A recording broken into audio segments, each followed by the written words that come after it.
Hello students, आज हम लोग पढ़ेंगे इलेक्ट्रिक फील्ड से रिलेटेड इंपॉर्टेंट न्यूमेरिकल प्रॉब्लम्स के बारे में।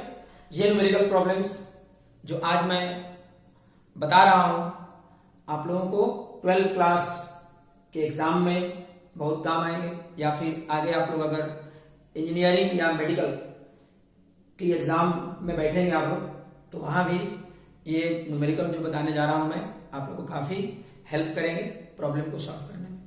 तो देखिए, जब भी आप लोगों को इलेक्ट्रिक फील्ड का न्यूमेरिकल प्रॉब्लम सॉल्व करना हो तो सबसे पहले इलेक्ट्रिक फील्ड का जो भी फॉर्मूला बताया गया है, इलेक्ट्रिक फील्ड के जो भी कॉन्सेप्ट आप लोगों को दिए गए हैं वो तो बिल्कुल याद होने चाहिए। साथ ही साथ वेक्टर का कॉन्सेप्ट भी आप लोगों को आना चाहिए। न्यूमेरिकल प्रॉब्लम बनाने के लिए वेक्टर तो काफी इंपॉर्टेंट चैप्टर है।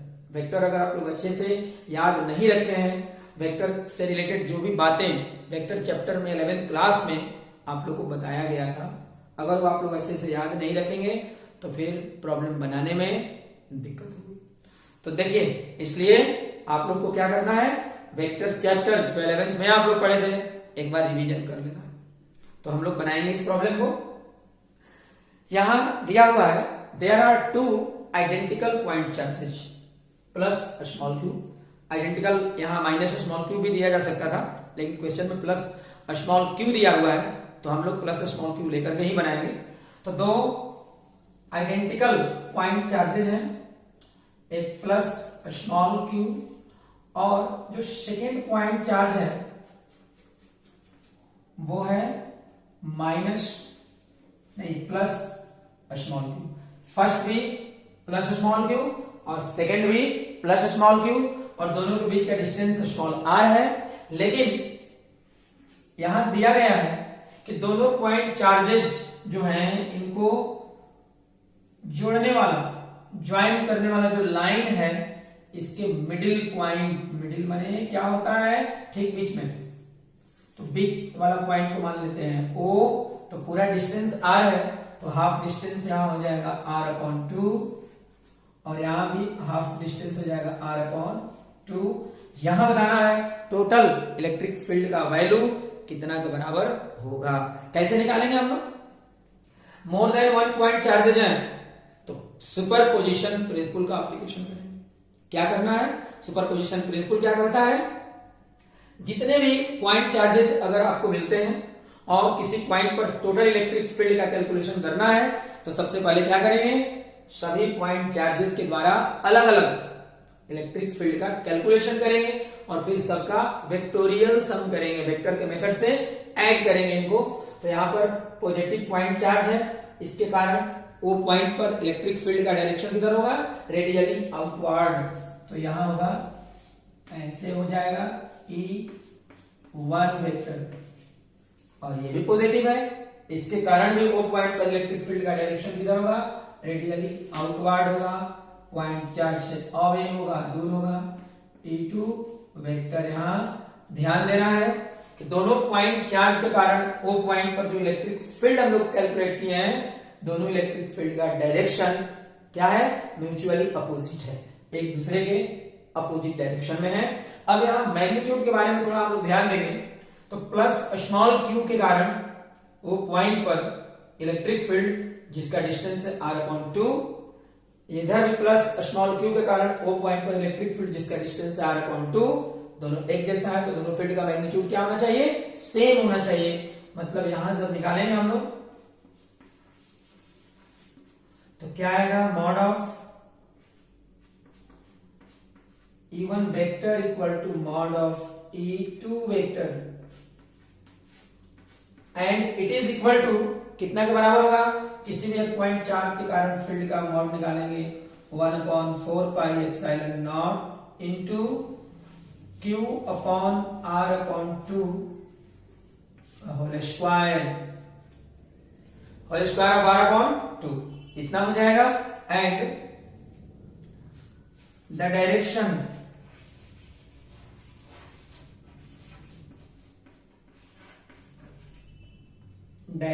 Of E1 vector equal to just opposite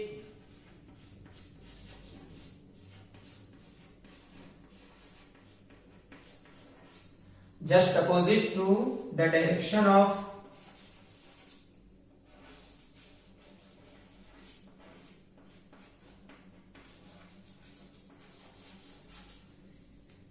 E2 vector. ध्यान देंगे आप लोग, E1 वेक्टर का डायरेक्शन E2 वेक्टर का डायरेक्शन के जस्ट अपोजिट है। और आप लोग वेक्टर में क्या पढ़े हुए हैं, वेक्टर चैप्टर में, दो वेक्टर जिनका मैग्नीट्यूड इक्वल हो, डायरेक्शन अपोजिट हो, दोनों का रिजल्टेंट 0 के बराबर होगा। तो यहां पर टोटल इलेक्ट्रिक फील्ड निकालने के लिए दोनों का सम करेंगे तो इनका रिजल्टेंट क्या होना चाहिए, 0 होना चाहिए। तो अब यहां से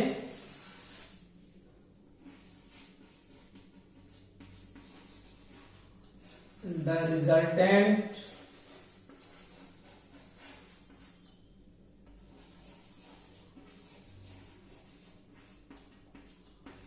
electric field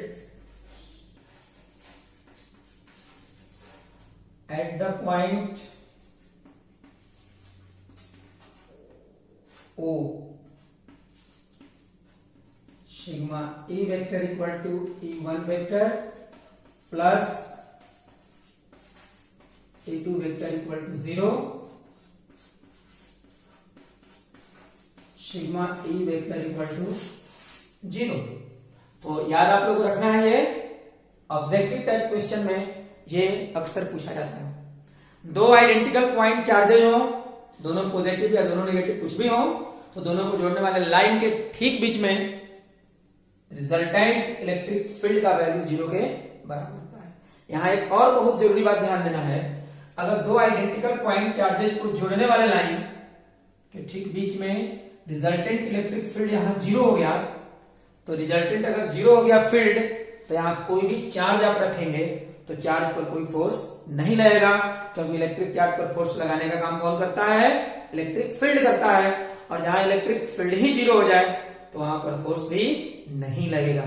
तो यहां दोनों आइडेंटिकल पॉइंट चार्जेस को जोड़ने वाले लाइन के ठीक बीच में अगर कोई भी आप चार्ज रखोगे, प्लस माइनस कितना भी वैल्यू का, तो यहां पर जो चार्ज रखेंगे वो कोई भी इलेक्ट्रिक फोर्स एक्सपीरियंस नहीं करेगा।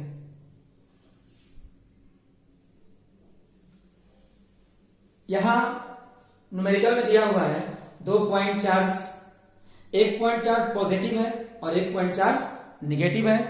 मैग्नीट्यूड भी दोनों के अलग अलग है, मतलब दोनों पॉइंट चार्ज यहां आइडेंटिकल नहीं है, डिफरेंट है। एक है -2 माइक्रोकुलम और एक है +8 माइक्रोकुलम। दोनों के बीच का डिस्टेंस है 2 मीटर। तो एक पॉइंट चार्ज जो यहां दिया हुआ है Q1 equal to -2 microcoulomb and second point charge Q2 equal to +8 microcoulomb.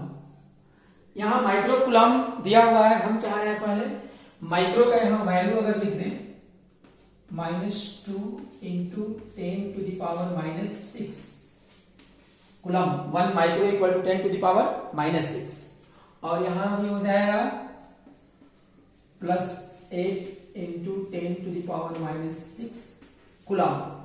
तो यहां दिया हुआ है क्वेश्चन और बताना है कि एक ऐसा पॉइंट खोजिए, find a point where the resultant electric field due to both the point charge may become 0। एक ऐसा पॉइंट खोजना है जहां पर रिजल्टेंट इलेक्ट्रिक फील्ड का वैल्यू 0 के बराबर हो जाए। तो यहां एक कॉन्सेप्ट आप लोगों को याद रखना है, आप लोगों को कहीं भी दो पॉइंट चार्ज अगर मिले, उनका साइन कुछ भी हो, और अगर कहा जाए कि कोई ऐसा पॉइंट खोजिए, कोई ऐसा पॉइंट फाइंड करिए जहां रिजल्टेंट इलेक्ट्रिक फील्ड का वैल्यू 0 हो जाए, तो वह पॉइंट हमेशा दोनों पॉइंट चार्जेस को जोड़ने वाले लाइन पर ही स्थित होता है, चाहे दोनों पॉइंट चार्ज के बीच में हो, किनारे हो, इधर या इधर। तो अब ये पॉइंट इतना तो समझ में आ गया कि दोनों को जोड़ने वाले लाइन पर होगा, लेकिन कहां होगा? तो ये पॉइंट जब भी रहता है दोनों पॉइंट चार्ज में, जिस पॉइंट चार्ज का मैग्नीट्यूड छोटा हो, स्मॉलर हो, उस पॉइंट चार्ज के निकट होता है।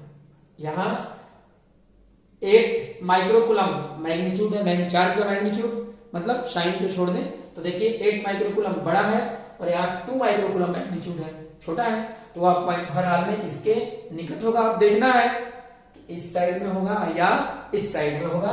तो इसके लिए क्या देखना है हम लोगों को, सबसे पहले कि अगर 2 पॉइंट चार्ज है, यहां 2 पॉइंट चार्ज, तो दोनों के कारण फील्ड होगा। रिजल्टेंट 0 होने के लिए 2 पॉइंट चार्ज 2 फील्ड, तो 2 वेक्टर का रिजल्टेंट 0 कब होता है, जब दोनों का डायरेक्शन अपोजिट हो, मैग्नीट्यूड इक्वल हो। तो यहां ऐसे हम लोग को पॉइंट खोजना है जहां पर दोनों पॉइंट चार्ज के कारण जो इलेक्ट्रिक फील्ड हो उनका डायरेक्शन म्यूचुअली अपोजिट हो। तो यहां देखिए किधर होगा, मान लीजिए हम यहां लेते हैं अगर पॉइंट, इस पॉइंट को मान लेते हैं P, फाइंड करना है पॉइंट। यहां निगेटिव पॉइंट चार्ज है, इसके कारण electric field towards the charge होगा, इधर होगा E1 वेक्टर, और यहां पॉजिटिव पॉइंट चार्ज है, उसके कारण फील्ड होगा away from the electric charge, और ये हो जाएगा E2 वेक्टर डायरेक्शन अपोजिट हो गया। तो ये पॉइंट पॉसिबल है। अब जरा इधर देखें, क्या इधर नहीं हो सकता है, यहां इस पॉइंट चार्ज -2 माइक्रोकूलम और +1 माइक्रोकूलम के बीच में कहीं इधर कहीं देना हो, तो देखिए आप लोग, निगेटिव पॉइंट चार्ज के कारण फील्ड होगा इसी की ओर, और पॉजिटिव के कारण उसके अवे, तो दोनों फील्ड का डायरेक्शन यहां क्या हो जाएगा, इक्वल हो जाएगा। और जब दो वेक्टर का डायरेक्शन इक्वल हो जाए तो रिजल्टेंट 0 होना पॉसिबल नहीं है। इसका मतलब हुआ कि जो पॉइंट हम लोगों को इस क्वेश्चन में फाइंड करना है जहां पर रिजल्टेंट इलेक्ट्रिक फील्ड का वैल्यू 0 होगा, वो दोनों पॉइंट चार्ज को जोड़ने वाले लाइन पर तो होगा, लेकिन दोनों के बीच में नहीं होगा। -2 माइक्रोकूलम जिसका मैग्नीट्यूड स्मॉलर है उसके निकट होगा, और इस साइड में बाहर में होगा। तो यहां पर फील्ड का वैल्यू, रिजल्टेंट फील्ड 0 करना है, डायरेक्शन अपोजिट, मॉड इक्वल होना चाहिए। तो यहां हो जाएगा मॉड दोनों का इक्वल, E1 वेक्टर का mod equal to E2 vector का मॉड, और आप जब वैल्यू लिखोगे E1 वेक्टर, इसके कारण है इलेक्ट्रिक फील्ड 1/4πε0 इंटू Q1/R। तो यहां से डिस्टेंस हम मान लेते हैं पहले x, और यही x हम लोग को फाइंड करना है।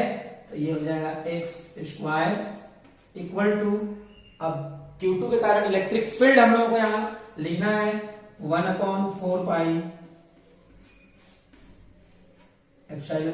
इंटू Q2/Q2, और पॉइंट P के बीच का डिस्टेंस कितना होगा, 2 + x। तो यहां हो जाएगा 2 + x का होल स्क्वायर। और फिर यहां क्या करना है, अब सॉल्यूशन करेंगे हम लोग। तो यहां से देखिए ये और ये कैंसिल हो गया। Q1 इलेक्ट्रिक फील्ड के, जैसे कूलम्ब्स लॉ में हम लोग पढ़े थे कि 2 पॉइंट चार्जेस के बीच लगने वाला जो इलेक्ट्रिक फोर्स होता था उसका मैग्नीट्यूड निकालना होता था, तो फॉर्मूला में चार्ज का केवल मैग्नीट्यूड रखते थे। उसी तरह से जब हम लोग किसी पॉइंट चार्ज के कारण किसी पॉइंट पर इलेक्ट्रिक फील्ड का कैलकुलेशन करेंगे, तो इलेक्ट्रिक फील्ड के फॉर्मूला में भी चार्ज का साइन नहीं लेना है, केवल मैग्नीट्यूड लेना है।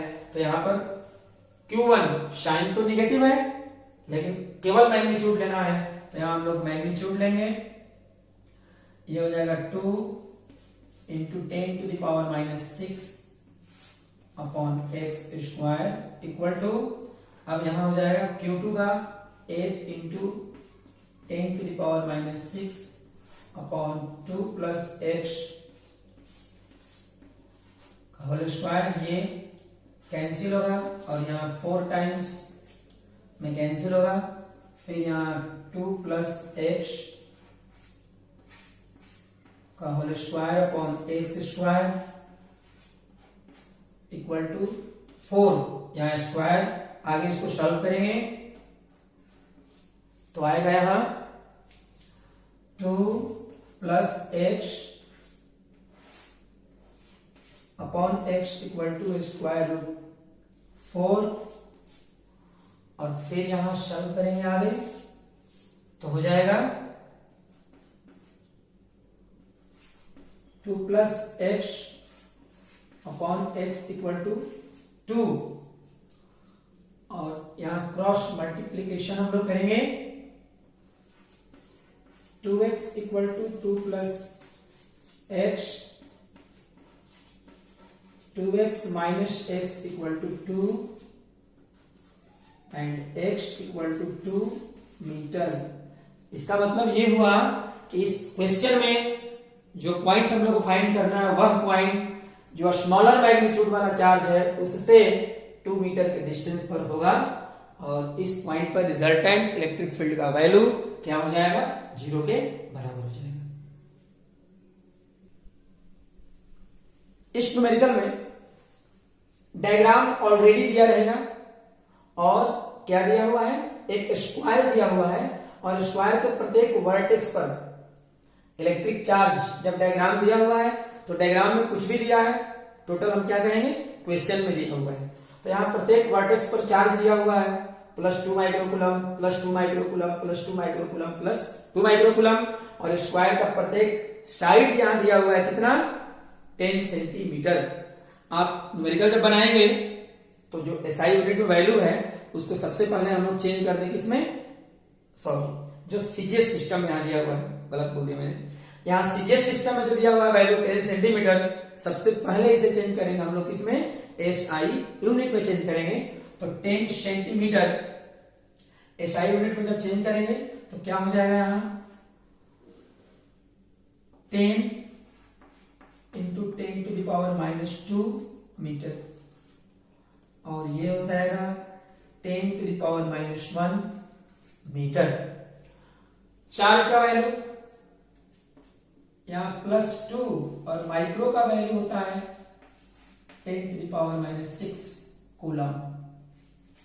अब ये हो गया, टोटल फील्ड निकालना है, क्या करेंगे, यहां भी हम लोग सुपरपोजिशन प्रिंसिपल का एप्लीकेशन करेंगे। क्या करना है, प्रत्येक पॉइंट चार्ज के कारण अलग अलग स्क्वायर के सेंटर पर इलेक्ट्रिक फील्ड का कैलकुलेशन करके, और फिर सभी का क्या करेंगे, वेक्टोरियल सम कर देंगे, जो रिजल्टेंट आएगा वही आंसर हो जाएगा। तो देखिए आप लोग, पॉजिटिव पॉइंट चार्ज है तो ये क्या करेगा, यहां पर फील्ड का डायरेक्शन रेडियली आउटवर्ड, ये हो गया E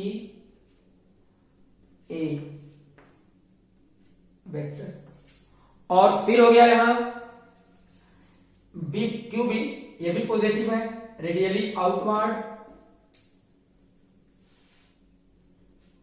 यहां हो जाएगा E B वेक्टर, और फिर यहां पॉजिटिव है, रेडियली आउटवर्ड, EC वेक्टर, और यहां D वर्टेक्स पर जो चार्ज है पॉजिटिव, इसके कारण भी जो इलेक्ट्रिक फील्ड होगा रेडियली आउटवर्ड, ED वेक्टर। अब यहां आप लोगों को ध्यान ये देना है, स्क्वायर है, स्क्वायर का जो सेंटर होता है प्रत्येक वर्टेक्स से इक्वल डिस्टेंस पर होता है। तो यहां डिस्टेंस का कैलकुलेशन भी हम लोग कर सकते हैं, लेकिन डिस्टेंस का कैलकुलेशन नहीं करेंगे तो भी आंसर आ जाएगा हम लोगों का अच्छे से। तो देखिए, स्क्वायर के दोनों डायगोनल इक्वल लेंथ के होते हैं और इक्वली डिवाइड करते हैं। तो अगर A और O के बीच का डिस्टेंस R हो तो C और O के बीच का डिस्टेंस भी R होगा, D और O के बीच का डिस्टेंस भी R होगा, B और O के बीच का डिस्टेंस भी क्या होगा, R होगा। यहाँ डायगोनल अगर आप निकालना चाहते हो, ये पूरा जो है राइट एंगल ट्रायंगल हो गया, तो डायगोनल आप अगर कैलकुलेट करना चाहेंगे तो डायगोनल निकाल के और R का वैल्यू उस डायगोनल में 2 से डिवाइड कर देंगे, आंसर आ जाएगा। फिर तो यहां पर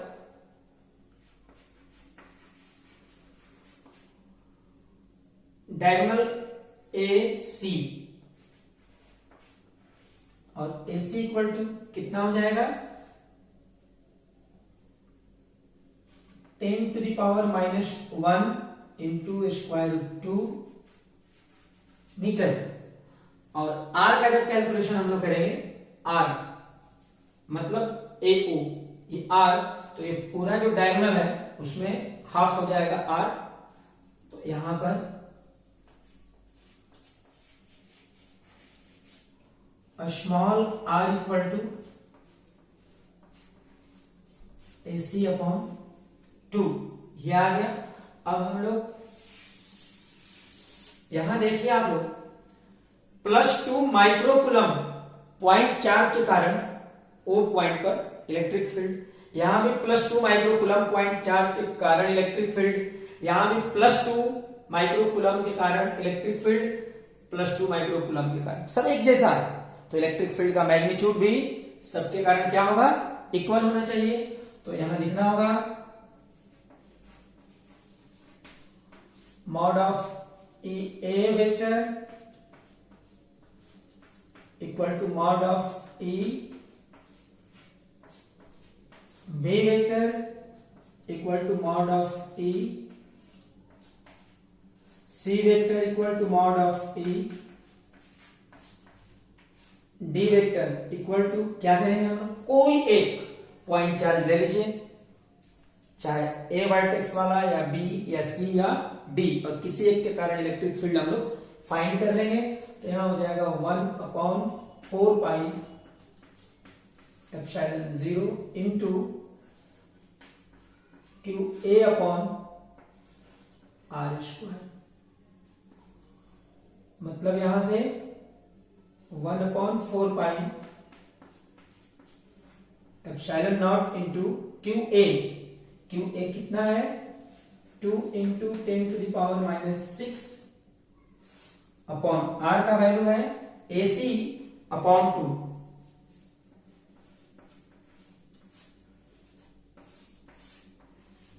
का होल स्क्वायर, मैग्नीट्यूड इक्वल होगा। आप अगर सॉल्व करना चाहते हैं आगे आप लोग तो AC का वैल्यू यहां रख के सॉल्व कर सकते हैं, अगर सॉल्व नहीं भी करेंगे तो कोई बात नहीं है। देखिए क्यों सॉल्व करना जरूरी नहीं है, यहां जितना तो समझ में आ गया, हम लोग यहां केवल यही दिखना था कि सभी इलेक्ट्रिक फील्ड का मैग्नीट्यूड क्या है, इक्वल है। बाकी देखिए आप लोग ई ए वेक्टर का डायरेक्शन और ई सी वेक्टर का डायरेक्शन जस्ट अपोजिट है, तो बताइए इक्वल मैग्नीट्यूड अपोजिट डायरेक्शन, तो दोनों वेक्टर का रिजल्टेंट क्या होगा, 0 हो जाएगा, मतलब E A vector plus E C vector equal to 0। उसी तरह से ई बी वेक्टर और ई डी वेक्टर दोनों का मैग्नीट्यूड क्या है, इक्वल है, और डायरेक्शन यहां क्या है, दोनों का अपोजिट है। ई बी वेक्टर का डायरेक्शन इस तरह है, ई डी वेक्टर का इधर अपोजिट है, तो मैग्नीट्यूड इक्वल, डायरेक्शन अपोजिट, तो रिजल्टेंट क्या होगा, 0, मतलब इन दोनों ये इलेक्ट्रिक फील्ड का रिजल्टेंट 0 और इन दोनों इलेक्ट्रिक फील्ड का रिजल्टेंट भी 0, इसलिए पॉइंट O पर जब निकालेंगे टोटल इलेक्ट्रिक फील्ड तो क्या हो जाएगा, 0 हो जाएगा। तो यहां हम लोग फिर लिखना है आगे the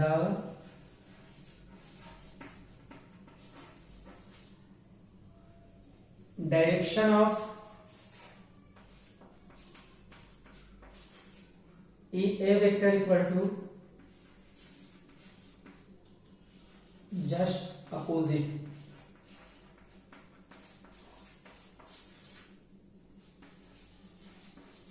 two the direction of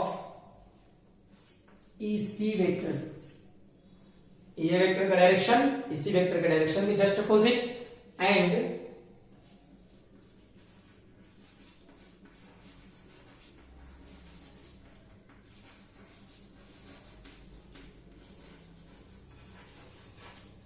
the direction of E D vector equal to just opposite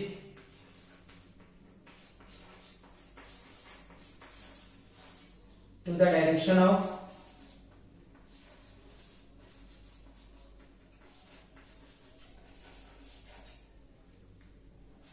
E B vector. तो मैग्नीट्यूड इक्वल, डायरेक्शन अपोजिट, तो रिजल्टेंट क्या होगा, 0। अब यहां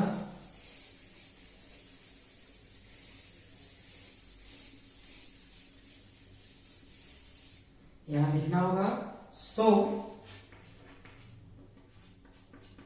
ए वेक्टर प्लस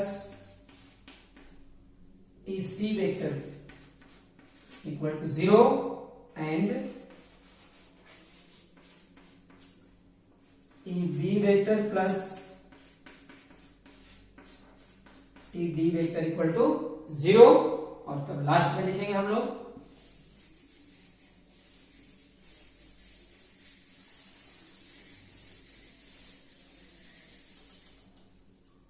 क्या लिखेंगे,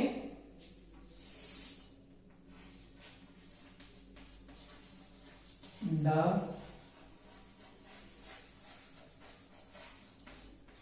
resultant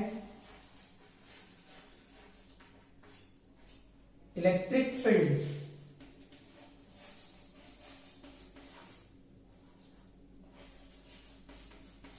at the center of the square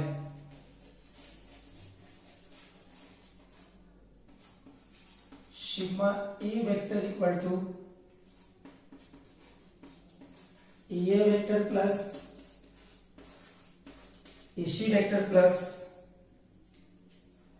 E A vector plus E B vector plus E C vector plus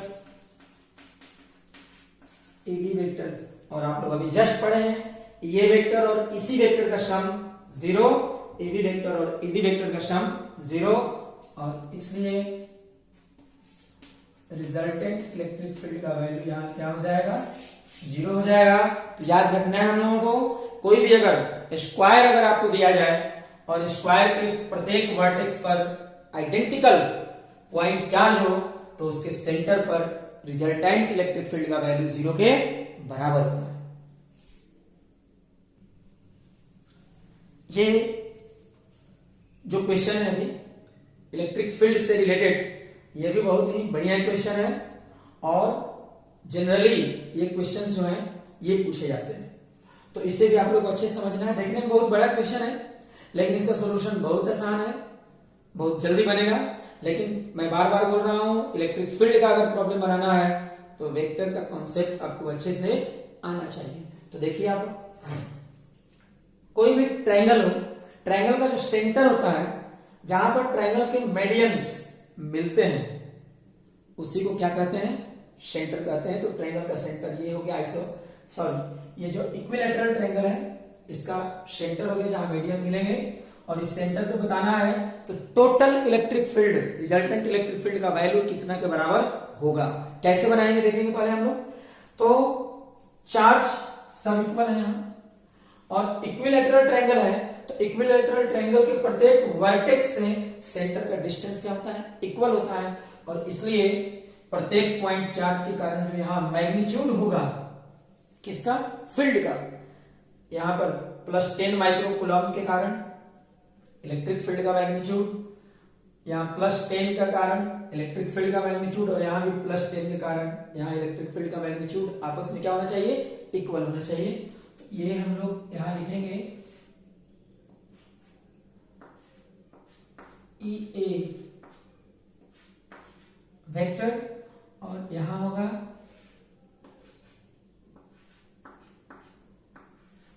E C vector, और यहां भी होगा ई बी वेक्टर। अब देखिए तो यहां पर mod of E A vector equal to mod of E B vector equal to mod of E C vector. Magnitude same हो जाएगा। आप अगर चाहें तो मैग्नीट्यूड का कैलकुलेशन कर भी सकते हैं, नहीं भी करेंगे तो कोई बात नहीं यहां, लेकिन इतना समझ में आ गया कि मैग्नीट्यूड जो है सेम है, क्योंकि यहां पर प्रत्येक वर्टेक्स से डिस्टेंस भी इक्वल है और चार्ज का मैग्नीट्यूड भी हर जगह सेम है। फिर देखिए क्या करेंगे आप, प्रत्येक दो यहां पर जितने भी इलेक्ट्रिक फील्ड है, ए वेक्टर, ए बी वेक्टर और इसी वेक्टर, ये सब एक ही प्लेन में है, मतलब all the 3 fields are coplanar vectors. यहां लिखना होगा ई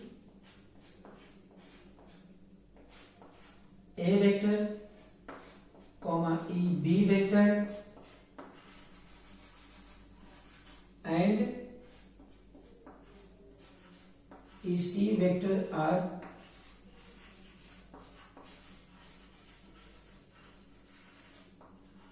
कोप्लेनर, ये कोप्लेनर है। इसके बाद देखिए आप लोग यहां कोई भी दो वेक्टर लें तो अभी कैलकुलेशन करेंगे हम लोग, इन दोनों के बीच का एंगल भी सेम आएगा। कैसे? इक्विलैटरल ट्रायंगल का जो मीडियन होता है वो साइड को इक्वली डिवाइड करेगा, और क्या होगा, मीडियन जो है वो वर्टेक्स पर जितना एंगल बनेगा उसको भी डिवाइड करेगा। इक्विलैटरल ट्रायंगल के वर्टेक्स पर एंगल टोटल होता है 60 डिग्री, तो मीडियन इक्वली डिवाइड करेगा यहां, तो कितना होगा ये 30 डिग्री, और यहां भी होगा 30 डिग्री। अब इसके बाद देखेंगे आप लोग, ये इस राइट एंगल ट्रायंगल में 90 डिग्री और 30 डिग्री 120 डिग्री, और ट्रायंगल का तीनों एंगल का सम कितना होता है 180, तो 120 को माइनस करेंगे तो ये कितना होगा 60 डिग्री। इसी तरह से कैलकुलेशन करेंगे तो ये भी एंगल आएगा 60 डिग्री। तो अब अगर क्वेश्चन आपसे किया जाए कि ई सी वेक्टर और ई बी वेक्टर के बीच एंगल कितना बनेगा, तो ये एंगल देखिए टोटल एंगल कितना हो गया यहां 60 डिग्री और 60 डिग्री, टोटल हो गया 120 डिग्री, ये पूरा एंगल हो जाएगा 120 डिग्री। ठीक इसी तरह से हम लोग इसी वेक्टर और ए वेक्टर के बीच का एंगल निकालेंगे, ये टोटल, तो ये एंगल भी होगा 120 डिग्री, और फिर निकालेंगे ए वेक्टर और ए बी वेक्टर के बीच का एंगल, तो ये भी हो जाएगा कितना 120 डिग्री। अब यहां हो गया। अब इसके बाद देखिए क्या करना है हम लोगों को, तो यहां पर लिखना पड़ेगा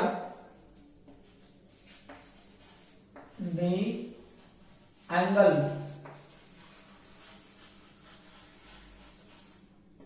between two consecutive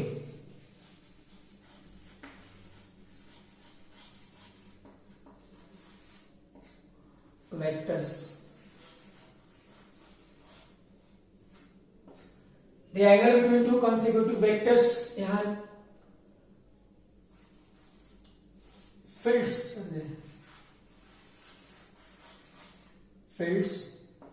equal to 120 degree, और सभी एंगल का सम है 360 डिग्री। देखिए 120, 120 और 120, तो यहां हो जाएगा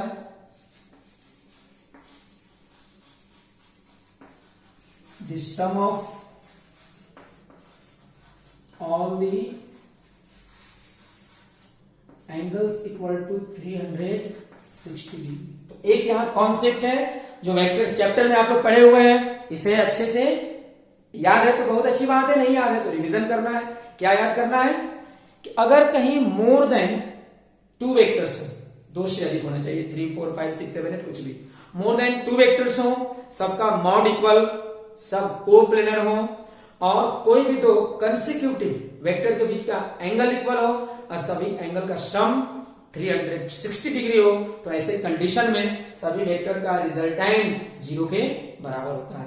यहां देख लीजिए, फर्स्ट सभी वेक्टर्स मतलब फील्ड्स का मैग्नीट्यूड इक्वल है, सभी फील्ड्स कोप्लेनर है, और दो कंसेक्यूटिव फील्ड के बीच का एंगल 120 डिग्री मतलब इक्वल है, और सभी एंगल का सम 120, 120, 120, 360 डिग्री है। तो ऐसे कंडीशन में ये तीन जो फील्ड है इनका रिजल्टेंट भी 0 के बराबर हो जाएगा। तो यहां पर लिखना होगा सो the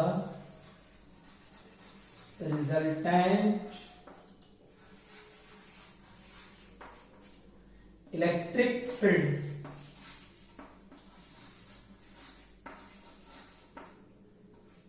at the center of the electric field at the center of the equilateral triangle,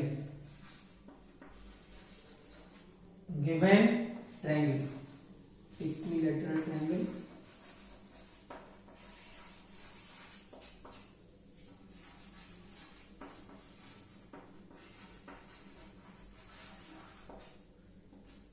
resultant field